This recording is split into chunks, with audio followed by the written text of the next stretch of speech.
오늘은 우리가 장차 올 하나님의 나라와 하나님의 통치에 대한 말씀을 주제를 좀 나누겠습니다. 장차 올 하나님 나라와 하나님의 통치. 지난 시간까지 한 걸 잠깐 복습을 좀 하고 선지자들이 예언한 미래의 하나님의 통치에 대한 걸 좀 보겠어요. 창세기 1장 26절부터 28절까지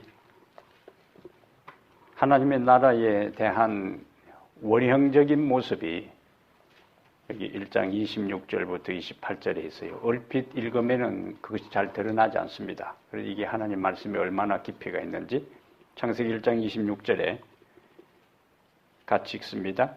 하나님이 이르시되 우리의 형상을 따라 우리의 모양대로 우리가 사람을 만들고 그들로 바다의 물고기와 하늘의 새와 가축과 온 땅과 땅에 기는 모든 것을 다스리게 하자 하시고 하나님이 자기 형상 곧 하나님의 형상대로 사람을 창조하시되 남자와 여자를 창조하시고 하나님이 그들에게 복을 주시며 하나님이 그들에게 이르시되 생육하고 번성하여 땅에 충만하라.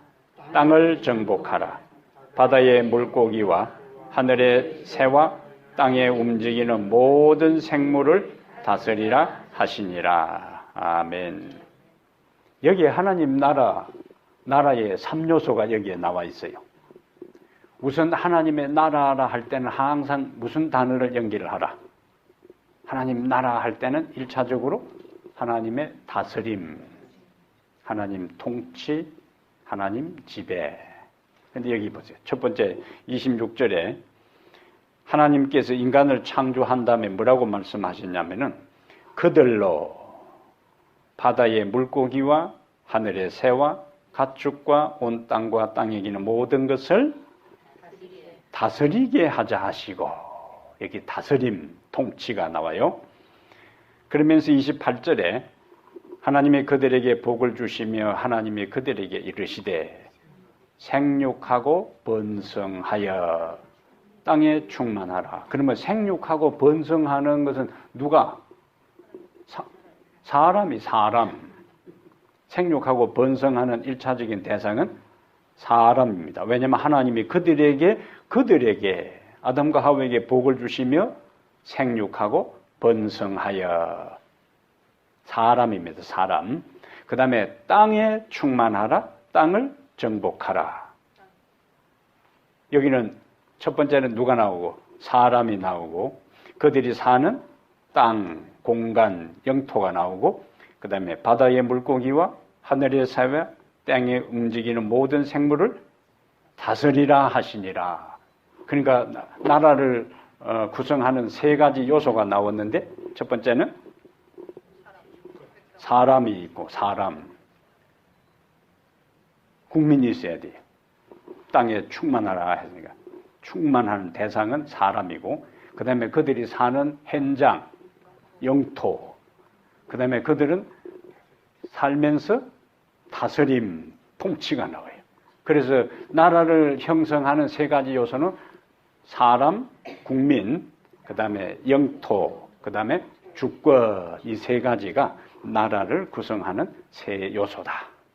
그러니까 아담과 하와가 하나님의 권한을 위임받았어요. 왜냐하면 하나님이 내가 그들로 하여금 다스리게 한다 했으니까 원래는 하나님이 다스릴 걸 아담과 하와에게 특별히 아담에게 땅을 다스릴 수 있는 통치권을 넘겨준 거예요.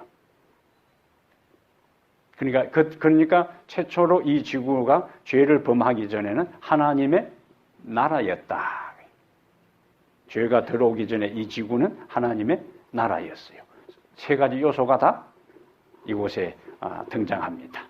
그것을 우리가 이제 여기서 왜냐하면 이러한 장면들을 이해해야 신약에 나오는 침례 요한이 천국이 가까웠다 하는 거하고 예수님이 천국이 가까웠다 하는 거하고 또 제자들이 하나님의 나라를 회복하는 것이 이때입니까 하는 그 하나님의 나라 또 바울은 사도행전 28장에도 셋집에 2년 반 동안 머물면서 하나님의 나라를 선포했다 할 때에 그 개념이 구약에서부터 하나님의 나라에 대한 분명한 이해가 있어야 침례 요한이 증거한 하나님의 나라와 유대인들이 기대했던 하나님의 나라와 예수님이 전파한 하나님의 나라, 제자들이 예수님을 따르다는 첫 번째 동기에 대한 모든 것들이 종합적으로 풀려요. 그리고 궁극적으로 우리가 다니엘 2장 44절에서 이 땅에 이루어질 다시 영원히 사람의 손으로 하지 아니한 하나님이 세울 영원한 하나님의 나라에 대한 것들이 풀리게 되어 있습니다. 그래서 기본적인 이 신학적 정지 작업을 우리가 정확하게 하나하나 해 나가는 거예요. 그러면 우리가 앞에서 하나님께서 모든 생물을 다스리고 그 다음에 창세기 2장에서는 땅을 에덴 동산을 경작하고 그것을 다스리고 지키게 했다. 근데 뭘 한 가지를 하나님께서 금했다고요? 선악을 알게 하는 나무의 실과는 먹지 말라. 여러 가지 신학적 의미가 있지만은 하나님의 나라라는 관점에서 볼 때 그것은 뭘 의미한다? 먹지 말라는 명령이 없었으면 아담과 하와에게 있어서는 완전히 그들이 그 에덴 동산의 최고의 통치자, 지배권자인데 그들에게 이것은 먹으면 안 돼 하는 것을 하나님께서 말씀하셨으니까 그들 위에 통치자가 또 그들을 지배하고 명령을 내릴 수 있고 순종을 요구할 수 있는 존재가 있음을 선악을 알게 하는 나무의 실과를 통해서 그들이 깨닫도록 한 거예요. 그들이 에덴 동산을 다스리고 지구를 다스리지만 그들을 다스리는 존재가 또 있다는 것을 깨우쳐 주는 것이 바로 선악을 알게 하는 나무의 실과다. 하나님의 통치, 하나님의 다스림에 대해. 그러면 아담과 하와가 그것을 건드리지 않는 동안은 뭘 의미하는가? 하나님이 그들을 지배하고 통치하고 있다는 것을 인정하는 거예요. 그러나 그것에 손을 댔다는 것은 인정하지 않고 내가 이곳의 완전한 주인이고 통치자고 지배라는 사실을 선악을 알게 하는 나무의 실과를 따먹음으로 인해서 공개적으로 더 이상 하나님의 통치와 지배를 받지 않겠다고 하는 독립선언이다. 이것이 에덴 동산에서의 최초의 문제의 발생이었습니다. 그리고 하나님의 권위를 정면으로 거부한 거예요. 그 예사로운 문제가 아니잖아요. 과일 하나 문제가 아니라 하나님의 권위를 인정하느냐 인정하지 않느냐 하는 문제가 바로 그 과일을 먹는 여부에 의해서 결정되는 겁니다. 그러니까 문제가 생겼잖아요. 땅도 있고 사람은 있는데 이제는 하나님의 권위를 하나님의 나라는 하나님의 권위, 하나님의 다스림이 인정돼야 되는데 그것을 정면으로 거부했으니까 하나님 나라에 대한 문제가 생긴 거예요. 그러니까 그들은 그곳에 살 수가 없는 거예요. 그래서 쫓아낸 거예요. 과일 하나 먹은 것이 문제가 아니고 과일 하나 먹은 것의 의미, 그 중요성, 그 엄청난 의미 때문에 그들은 이제 추방당합니다. 그 이후로 이 지구를 통치하는 아담에게 위임했던 통치권은 아담에게 통치권을 위임해도 여전히 하나님은 온 우주의 하나님이시고 여전히 하나님은 지구의 통치권자지만은 하나님은 그 통치권을 아담에게 위임했는데 그 아담이 하나님의 위임받은 권위를 따라 살지 않고 사단의 권위에 순종하고 네가 먹으라 했으니까 하나님은 먹지 말라 해서 안 먹었으면 하나님께 순종하는 거고 따먹으라 했을 때에 따먹은 것은 하나님 대신에 사단에게 순종한 거예요. 그때부터 이 지구의 실제적인 통치권자는 누가 되었는가? 사단이 되었다는 거예요. 사탄이. 사탄은 그것을 자기가 주장해요. 누가복음 4장 가보겠어요. 누가복음 4장에 자기도 주장하고 예수님도 그것을 인정합니다. 이 흐름을 잘 따라오는 게 중요해요. 누가복음 4장 5절 보겠습니다. 누가복음 4장 5절. 광야에서 시험 받을 때에 마귀가 또 예수를 이끌고 올라가서 순식간에 뭘 보여줘요? 천하만국을 보이며 이르되 이 모든 권세, 권위와 그 영광을 내가 네게 주리라. 그러면서 뭐라고 해요? 이것은 내게 넘겨준 것이므로 내가 원하는 자에게 주노라. 그게 원래는 자기가 가지고 있었던 것이 아닌데 넘겨받은 거라 그거예요. 그러니까 또다시 네가 내한테 절하면은 내가 이것을 너에게 넘겨주겠다 그거예요. 그럼 예수님이 이 세상에 오신 목적은 원래 아담에게 넘겨준 지상의 통치권이 사단에게 넘어갔을 때에 그것을 다시 되찾기 위해서 예수님이 오신 거예요. 근데 그것을 되찾는 데 있어서는 십자가를 통과해야 돼.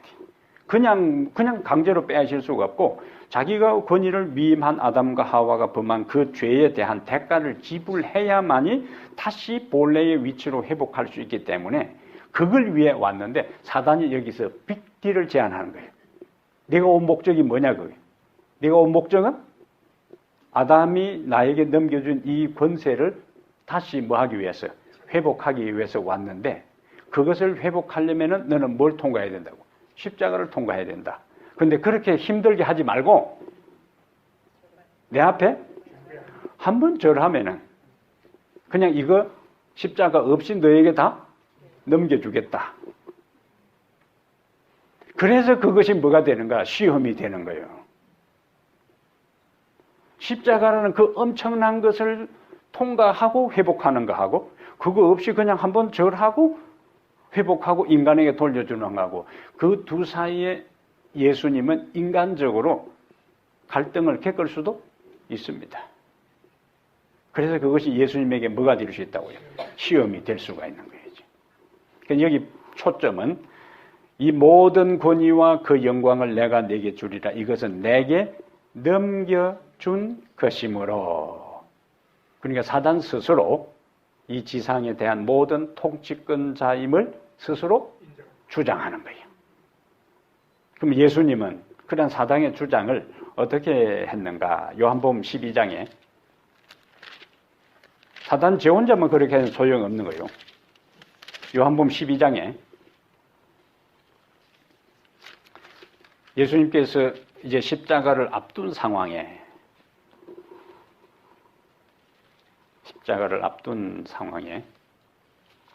우선 12장 20절에요.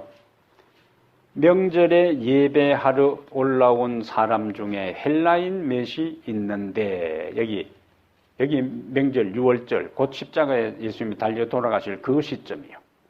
그럼 예수님이 초림할 때는 동방에서 박사들이 찾아왔어요. 근데 예수님이 십자가에 돌아가실 때에는 헬라는 서방이요. 서방에서 찾아왔어요. 그래서 시점으로 초림의 동방, 마지막 그가 사명을 위해서 탄생하셨을 때는 동방에서 사명을 마치기 위해서 십자가에 돌아가실 그 즈음에는 헬라 사람이 등장했는데 이때에 예수님이 자신의 죽음에 대한 것을 이 미랄이 떨어진 것으로 가지고 설명을 하셨어요. 그러면서 31절에 이제 이 세상에 대한 심판이 이르렀으니 그다음 뭐라고 나와요? 이 세상에 임금이 쫓겨나리라. 내가 땅에서 들리면 모든 사람을 내게로 이끌겠노라. 그러면서 땅에서 들린다는 의미가 뭐냐? 어떠한 죽음으로 죽을 것을 보이심이라. 십자가를 이야기해요. 그럼 여기서 뭐라고 이야기해요? 이 세상 임금. 이 세상 임금에 대한 이야기예요. 그 다음에 14장에 요한복음 14장 30절에 이후에는 내가 너희와 말을 많이 하지 아니하리니 다시 뭐라고? 이 세상에 임금이 오겠습니다. 그러나 그는 내게 관계할 것이 없다. 거기도 뭐가 나와요? 이 세상 임금, 이 세상 임금이 나와요. 그 다음에 다시 16장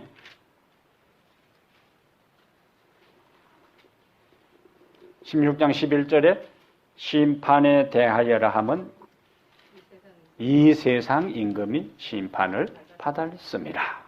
반복해서 뭐가 나옵니까? 이 세상 임금. 그럼 바울은 다시 뭐라고 이야기했냐면 에베소 6장. 바울은 예수님이 이와 같은 말씀의 연장선에서 에베소 6장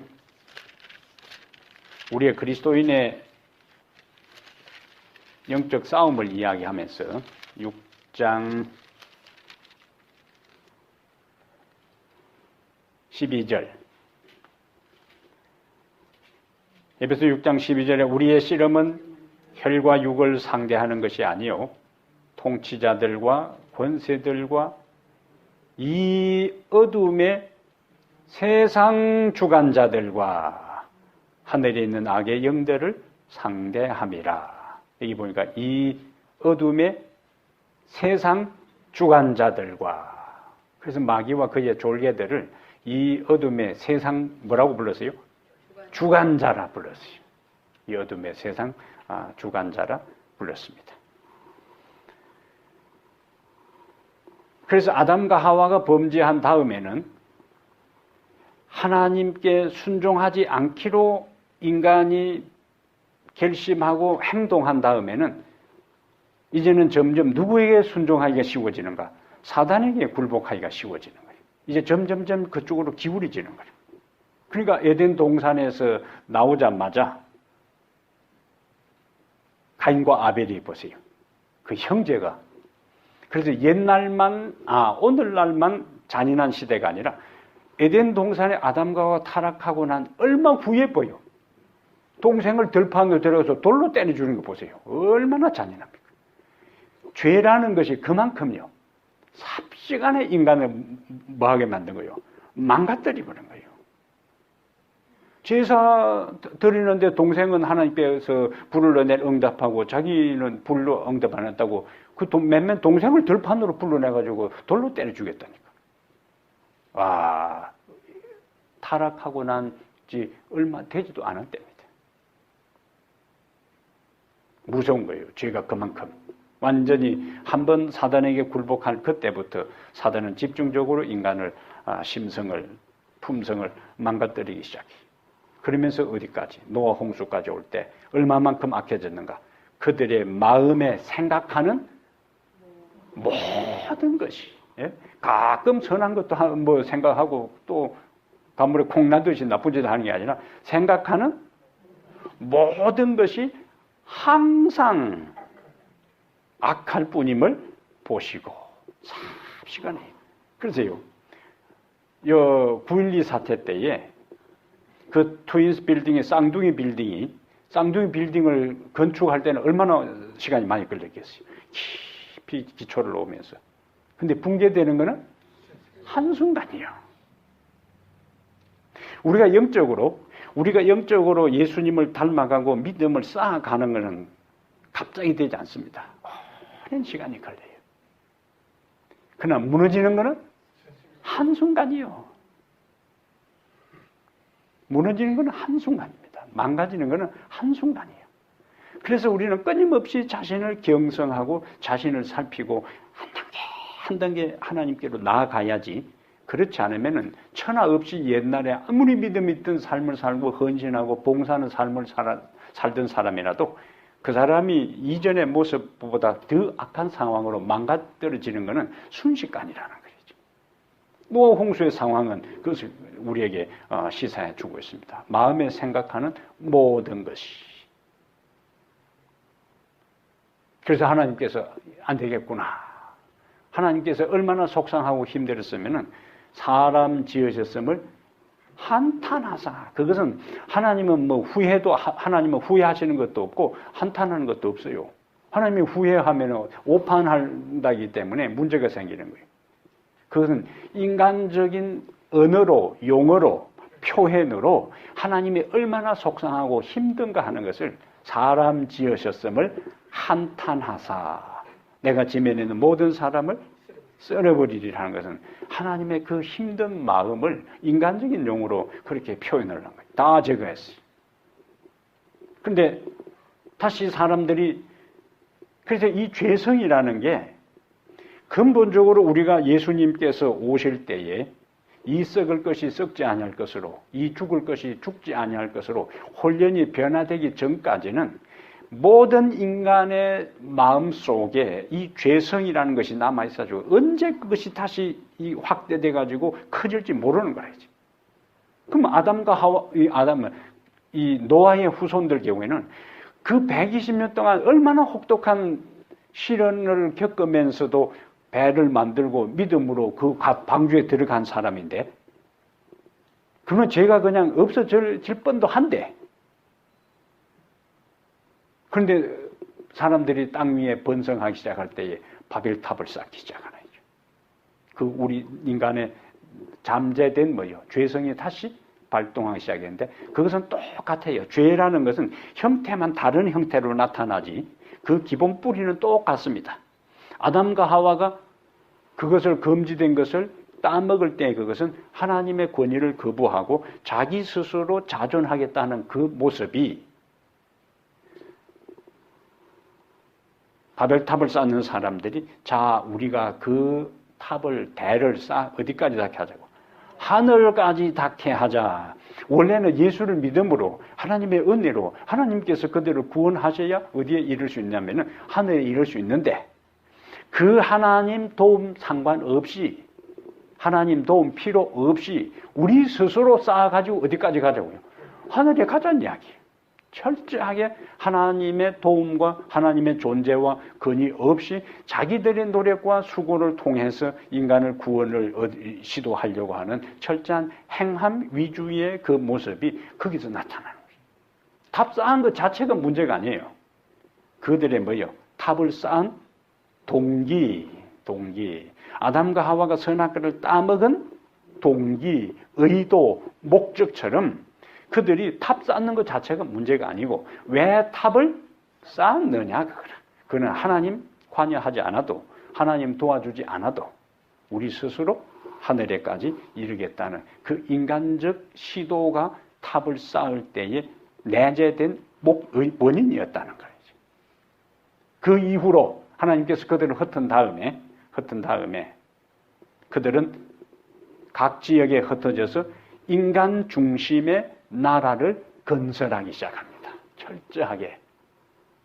하나님 중심적인 나라가 아니고 사람 중심 나라를 이 땅에서 여기저기 흩어진 사람들이 건설하기 시작해요. 근데 하나님의 계획은, 여기서 우리가 하나 중요한 포인트는 하나님의 계획은 절대로 실패함이 없다. 하나님이 계획한 것은, 하나님이 의도한 것은 사람들의 어떤 반응과 어떤 범죄 가운데서도 하나님의 계획은 반드시 성취된다. 이 성경의 가르침이에요. 그럼 원래 하나님의 계획은 아담과 하와가 위임받은 통치권을 가지고 할 일을 했지만 그들이 실패했어요. 노아 홍수를 통해서 노아를 통해서 다시 그들을 세우려고 했지만 후손들이 또 빗나갔어요. 그리고는 하나님 없는 인간 세상 제국을 만들기 시작합니다. 그럼 하나님의 계획, 원래 창조의 계획, 하나님을 찬양하고 이 지상에서 당신의 피조물이 하나님의 위임받은 권위를 가지고 행복하게 살기를 원했던 하나님의 계획은 실패로 돌아가는가? 하나님은 인간이, 여기요, 하나님의 계획은 사람의 반응과 상관없이 반드시 또다시 다른 방법을 통해서 성취된다. 그것은 예수님께서 예루살렘에 입성하실 때에 주변의 어린아이들이 다 호산나 다윗의 자손이여 하고 찬양했을 때에 주변의 사람들이 질투해가지고 시끄럽다고 좀 아이들 좀 조용히 시키라고 할 때에 저들이 조용히 잠잠하면은 돌들이 소리 지르리라. 그러니까 아이들이 예수님을 찬양하지 않으면은 돌들이 소리 지를 수도 있다는 이야기를.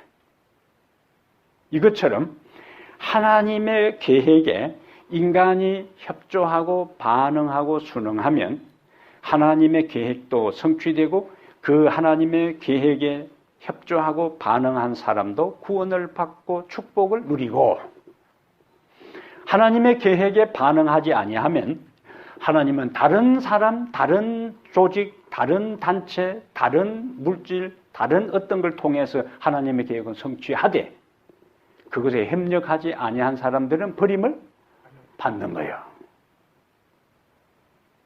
그러면 인간 제국을 만들어 나가 세상의 가시적인 영광을, 바벨탑을 쌓았을 때의 그 동기를 가진 자들이 회심하지 않고 각 지역으로 흩어져서 가는 곳마다 탑을 쌓습니다. 그것은 바벨탑을 쌓았던 그 향수를 잊지 못해서 가는 곳마다 탑을 쌓아요. 이때에 하나님은 이 땅에 뭘 세워야 되는가? 하나님 나라를 재건해야 되는 거예요. 그래서 거기에 부름받은 사람이 아브라함이다. 아브라함. 근데 아브라함 불러가지고는 나라를 아직 만들 수가 없어요. 거기에 요셉이 등장하고, 그 다음에 요셉이 팔려가는 상황, 그 다음에 애굽에 있는 그 모든 것은 그냥 요셉 한 인간의 등장이 아니고 하나님의 큰 계획은 뭐예요? 요셉을 선발대로 보내서 장차 하나님의 계획은 하나님의 나라를 이루는 데 있어서 요셉의 상황이 전개되는 그것이 결국에 하나님 나라를 이루는 한 몫을 차지하게 된다. 그래서 우리는 큰 그림으로 우리의 인생을 봐야 되는 거예요. 내 인생에 지금 일어나는 어떤 좋은 일, 그거 가지고 호들갑을 떨 것도 아니고, 오늘 내 눈앞에 전개되는 내 인생의 어려운 문제로 인해서 좌절하고 절망할 것도 아니고, 어떤 경우 좋은 일이든 나쁜 일 호불호 상관없이 내가 하나님을 향한 믿음을 가지고 그분을 붙잡고 의지하고 살아가면은 하나님은 좋은 일은 좋은 일대로, 나쁜 일은 나쁜 일대로 그 모든 것을 합력하여 당신의 영광과 내 삶의 축복이 되도록 만들어 주신다는 확신을 갖고 살아가는 게 중요한 거죠. 이 신앙인의 삶의 태도예요. 이 큰 그림으로 인생을 바라보는 거예요. 세상을 바라보는 거예요. 성경을 바라보는 거예요. 그래서 하나님께서 하나님의 나라를 이루어 가는 데 있어서 장애물이 많이 생겨요. 그리고 선택한 그 사람들이 하나님의 계획에 협력하지 못하고 빗나가 버리고 다시 원점에서 시작된다 할 때에 하나님의 여러 산발적으로 진행되는 그 사건들을 궁극적으로 다 모아가지고 뭐요? 당신의 목적을 이루는데 사용하는 거예요.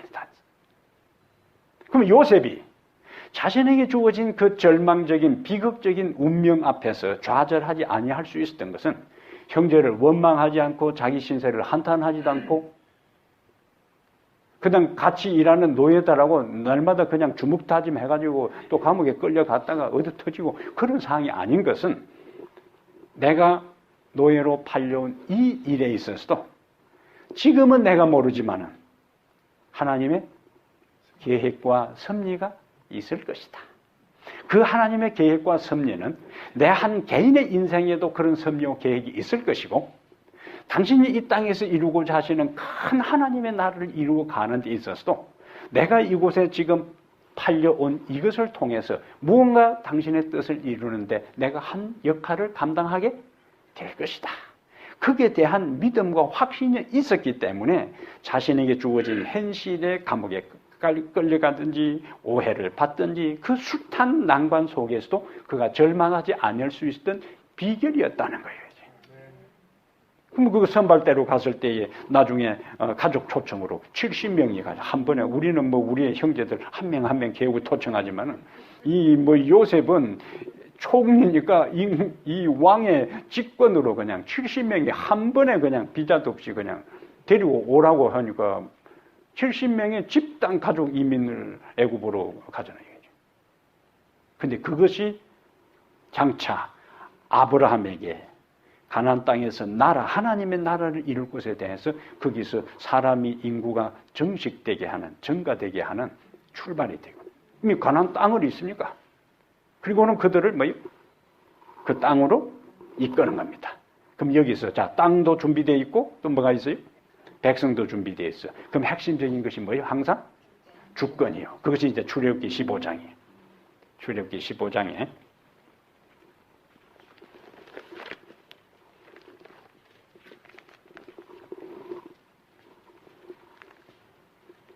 그들이 애굽에서 나와서 기적적으로 구원을 얻은 다음에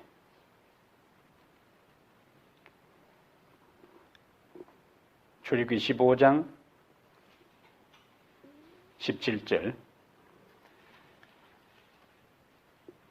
주께서 여기도 이제 그 용어를 잘 보세요. 항상 그 하나님 나라의 3요소를 염두에 두고 자 주께서 백성을 인도하사 백성이 있어요. 그들을 주의 기업에 산에 심으시리다. 여호와여 이는 주의 처소를 삼으시려고 예비하신 것이라. 주여 이것이 주의 손으로 세우신 성소로소이다. 그건 다 뭡니까? 땅이요, 땅, 영토, 예? 기업의 산, 주의 처소. 그러면서 이제 백성이 나왔고, 그 다음에 그들이 그 할 처소가 준비되었으니까 또 뭐가 있어야 돼요? 통치가 있어요. 그 18절이라.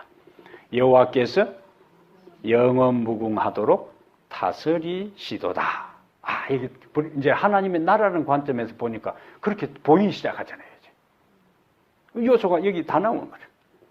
그래서 이스라엘 백성들이 애굽에 있을 때는 애굽의 하나님의 직접적인 통치를 받는 것이니까 땅도 그들 땅이 아니고 백성만 정가되었으니까 그곳은 하나님의 나라의 조건을 갖출 수가 없어요.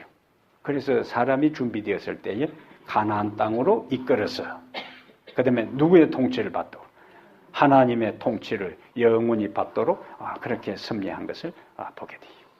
그래서 비로소 국토, 영토, 국토, 국민, 주권 세 요소가 이제 이스라엘 백성들이 애굽에서 나와서 가나안에 들어감으로 이루어지는 것을 보게 됩니다.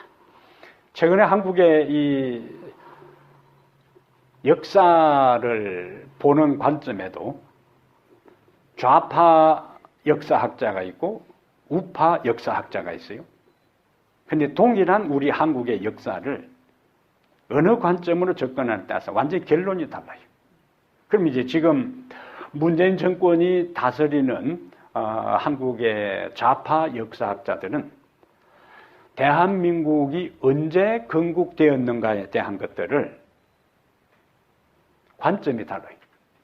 지금 좌파 정권에서는 좌파 역사학자들은 대한민국 건국은 1919년 4월 달에 상해 임시정부가 대한민국의 건국일이다. 그렇게 가르쳐요. 그래서 올해가 100주년이에요. 그러면 지금까지 전통적인 일반 보수주의적인 역사의 대한민국 건국일은 1948년 8월 15일입니다. 1948년 8월 15일에 헌법을 제정하고 그 다음에 국회를 개원하고 그 다음에 대한민국 건국을 선포했어요. 그리고 유엔에서는 1948년 8월 15일 날 건국된 대한민국을 한반도의 합법적인 정부로 인정했어요. 그래서 6.25가 일어났을 때에 유엔이 인정한 합법적인 정부가 유엔이 인정하지 아니한 국가의 나라에 의해서 정권에 의해서 공격을 받았기 때문에 합법적인 정부를 보호해야 된다는 것이 논리적 근거였어요. 그러면 1919년에 상해 임시정부를 국가로 우리가 인정할 수 없는 것은 무엇이 가장 중요한 뭐가 빠졌어요? 주권이 빠진 거예요. 한반도에 백성도 있고 영토도 있지만은 주권은 일본에 있는 거라. 그래서 백성과 땅도 중요하지만은 가장 중요한 주권이 없는 상태에서 되었기 때문에 그것을 합법적인 정부라 인정하기에는 근거가 약하다는 겁니다.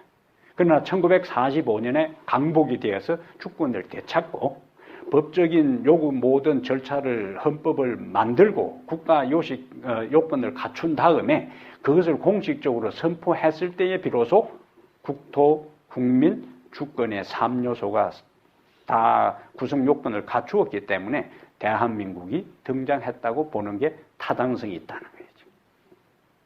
그래서 핵심적인 요소가 뭐라고요? 주권. 이 주권이 굉장히 중요합니다. 이제. 이스라엘 백성들이 가나안 땅에 들어왔는데, 자, 그들이 사사시대부터 반복해서 뭐에 빠지는가? 우상숭배에 빠져요. 자, 그럼 이 하나님의 나라라는 관점에서 우리는 지금까지 그들은 우상숭배했다. 그 차원으로만 접근했는데, 하나님의 나라라는 관점에서 이스라엘 백성들이 지금 가나안 땅에 그들을 국토도 가나안 땅 같게 하고 이스라엘 백성 애굽에서 준비시켜서 오게 하고 하나님이 다스리도록 해서 하나님의 나라의 형태를 갖추었는데, 그들이 여호수아가 죽고 여호수아와 함께 있던 중요한 장로들이 죽고 난 다음부터 이제 어떻게 시작해요? 우상을 숭배하기 시작합니다. 그럼 하나님 나라는 관점에서 그들이 우상을 숭배했다는 것은 뭘 이야기하는 거예요? 하나님의 주권을 인정하지 않는 거예요. 그러면 하나님의 주권을 인정하지 않고 하나님의 통치를 거부할 때는 그들이 하나님께서 주시는 축복을 누릴 수가 없습니다. 아담과 하와가 쫓겨난 상황이었어요.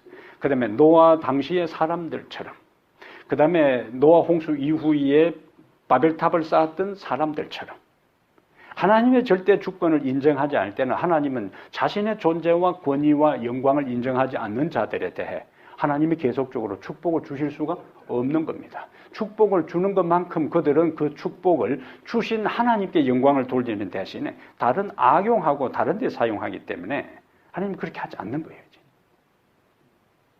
그렇다면 가나안 땅에 있는 그들이 하나님의 주권을 인정하지 않고 우상 숭배에 빠져 있을 때에 그들은 그 특권을 누릴 수가 없는 거예요. 그래서 결국 그들은 북방 이스라엘은 아수리아에 망하고 남방 유다는 바벨론에 망한 거예요. 원리가 나오잖아요. 순서가 다 나오는 거예요. 그런데 아까 중간에 제가 뭘 말씀드리냐면 하나님의 계획은 어떤 경우에도 실패가 없고 성취된다는 거예요. 근데 이스라엘을 통해서 하나님께서 뭘 이루려고 했는데, 하나님의 나라를 이루려고 했는데, 그들은 하나님의 주권을 인정하지 않고 우상숭배에 빠져 있으니까 더 이상 그들을 통해서는 하나님의 나라를 지속할 수가 없어요. 그래서 그들은 쫓겨나고 망하고 말았어요. 그렇다면 하나님의 계획은 절대로 실패함이 없이 어떤 형태로도 이루어지기 때문에 이스라엘 백성이 아수리아에 멸망당하고 바벨론 포로로 당하는 그때에 집중적으로 선지자들이 이야기한 것이 뭐냐면은 이스라엘의 미래에 대한 이야기를 또 예언하기 시작해요. 근데 그 이스라엘의 미래에 대한 예언 자체가 이스라엘이 회복될 것이라고 이야기하는 거예요. 포로로 잡혀갔던 사람들이 돌아오고, 우리가 알고는 아수리아로 포로로 잡혀갔던 사람들은 돌아오는 게 없어요. 그다음에 10지파는 역사무대로 사라졌어요. 바빌론에 포로로 잡혀갔던 사람들만 돌아왔어요. 그런데 선지자들은 이스라엘도 회복되고 유다도 회복될 것이라고 이야기하는 거예요. 이 개념을 알아야 구약의 선지자들이 회복될 것에 대한 이야기, 호세아부터 시작해서 말라기까지 그 소선지자들이 그 책의 거의 마지막 부분에는 항상 이스라엘의 회복에 대한 이야기가 나오는데, 이미 이스라엘은 다 어떻게 됐어요? 다 사라졌어. 그런데 회복을 이야기해. 여기서 예수님께서 이 세상에 오셨을 때에 유대인들이 기대했던 이스라엘의 회복과 하나님이 의도했던 이스라엘의 회복에 만날 수 없는 극명한 차이가 생긴 것이 예수님을 십자가에 죽인 것에 대한 결정적인 이유가 되는 거예요. 유대인들은 그 선지자들이 예언한 그것이 문자적으로 자기들에게 다시 적용될 것으로 기대했어요. 왜? 이스라엘이 회복된다니까. 예루살렘이 중심이 된다 그러고 시온이 중심이 되고 하나님이 그곳에 계시고 영원히 이스라엘이 중심이 되어서 영국의 햇불로 선다고 선지자들이 예언해 놓으니까 그것을 문자 그대로 자기들이 후손들에게 다시 그것이 이루어질 것으로 기대했어요. 그러면 그것을 이룰 존재가 누구냐? 메시아다 그거예요. 메시아가 오면은 구약의 선지자들이 예언했던 이스라엘의 회복에 대한 일들이 이루어질 것이다. 그러니까 그들은 이제 누구만 기다리는 거예요? 메시아만을 기다리는 거예요. 그 메시아가 오기만 하면은 이제는 다시 우리가 지금까지 이 바빌론으로 회복된 이후에도요, 시리아로부터 그리스 반복해서 그들은 고난을 당합니다. 그러나 고난을 당하면서도 그들이 견딜 수 있었던 것은 메시아만 오면은 이놈들 우리 조금만 참자. 메시아만 오면은 다시 우리가 이렇게 서름을 당해도 메시아가 오면은 우리나라는 다시 이전의 영광을 회복할 것이다. 예루살렘이 세계의 중심이 되고 성전이 회복되고 시온산에 하나님께서 함께 하시고 이러한 것들을 기대하고 있었던 거예요. 그런데 예수님이 오셨을 때에 그러한 일들을 할 것이라고 기대하면서 그들을 억압하고 있는 로마로부터 일단 로마를 쫓아내고 그 다음에 격퇴하고 다시 예루살렘의 세상의 중심으로 만들어줄 그 메시아를 기다렸는데 예수님은 때가 찼고 하나님 나라가 가까웠다고 이야기하면서 로마를 쳐부수고 나를 따르라고 하지 않고 회개하라고 이야기하고 하니까 그들이 기대했던 하나님의 나라에 대한 거하고 예수님이 메시아로 와서 했던 거하고는 전혀 맞지를 않았던 거예요. 그래야 사복음서가 풀립니다. 예?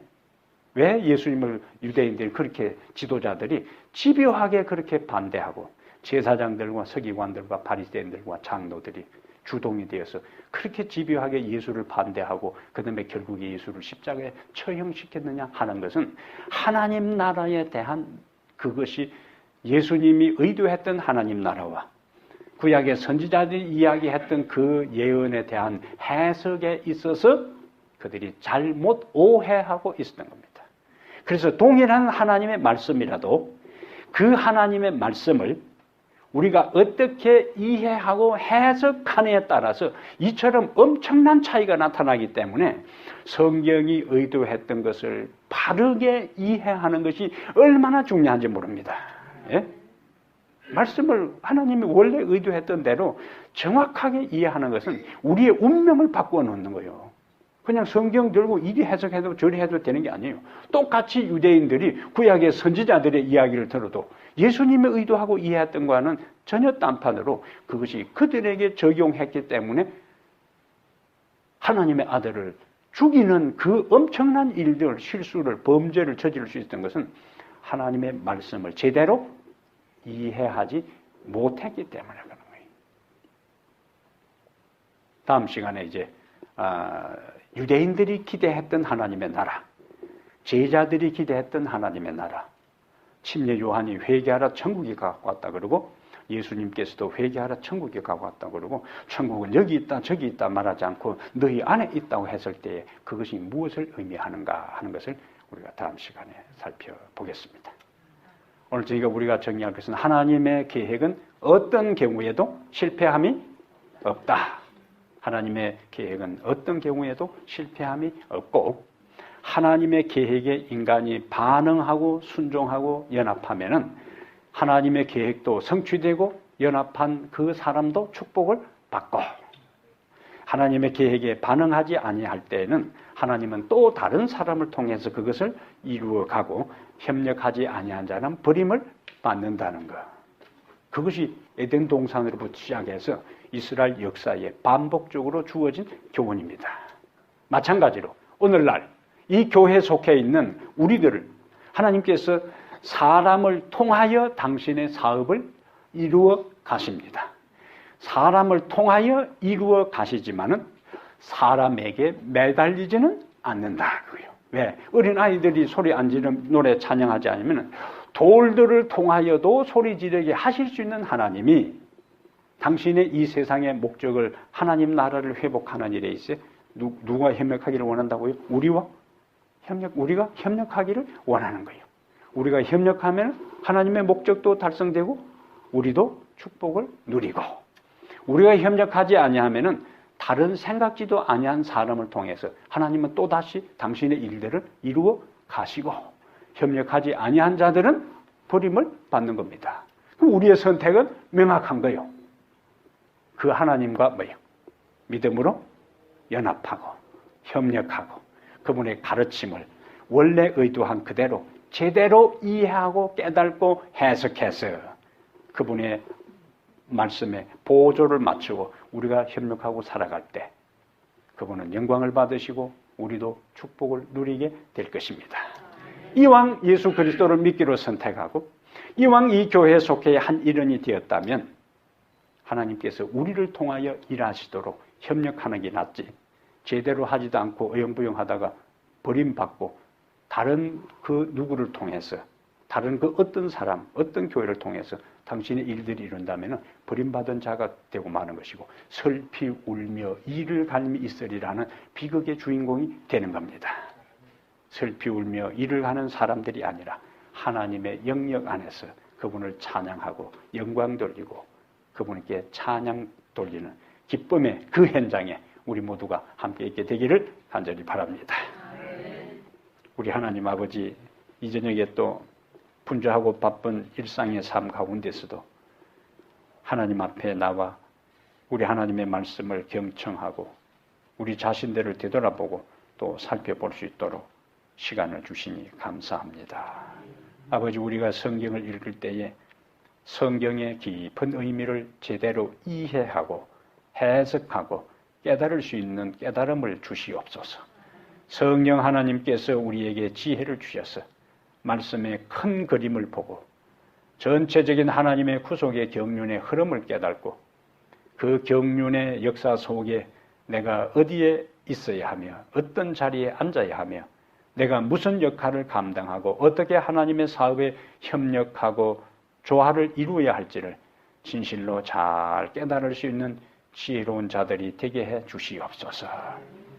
그저 아무것도 깊이 고민하고 생각하는 것 없이 그냥 형식적으로 문이 왔다 갔다 하는 것처럼 교회에 다닐 것이 아니라 전체적인 큰 그림 속에 나의 모습을 알게 하시고 있어야 할 자리, 해야 할 역할, 감당해야 할 사명, 또 극복해야 할 모든 것들을 하나하나 깨닫고 주님을 따라감으로 우리를 통하여 주님의 계획과 경륜도 성취되고 우리 모두는 주님의 사업과 하나님의 나라가 완성될 때에 기쁨을 누리고 영광을 주님께 돌리고 찬양하는 그 현장에 우리 모두가 다 있게 하여 주시옵소서. 이 교회에 속해 있는 우리 모든 성도들 한 사람 한 사람 다 주님의 인정을 받고 주님의 사랑을 받고 주님의 은혜를 입어서 주께 영광이 되고 우리 모두가 다 구원의 자리에 하나님의 나라의 한 자리를 당당하게 차지해 주께 영광을 돌리도록 축복하여 주시옵소서. 주께서 이 저녁에 우리에게 깨달음을 주셨사오니 앞으로 말씀을 연구하는 그 모든 과정에 이 깨달음이 기초가 되어서 더 지금까지 보지 못하고 알지 못하고 생각지도 못하고 깨달지 못했던 진리의 깊은 세계를, 넓은 세계를 바라보면서 진리를 깨닫는 놀라운 감격을, 감동을, 기쁨을 우리 모두에게 충만히 허락하여 주시옵소서. 우리 주 예수님 이름으로 기도합니다. 아멘.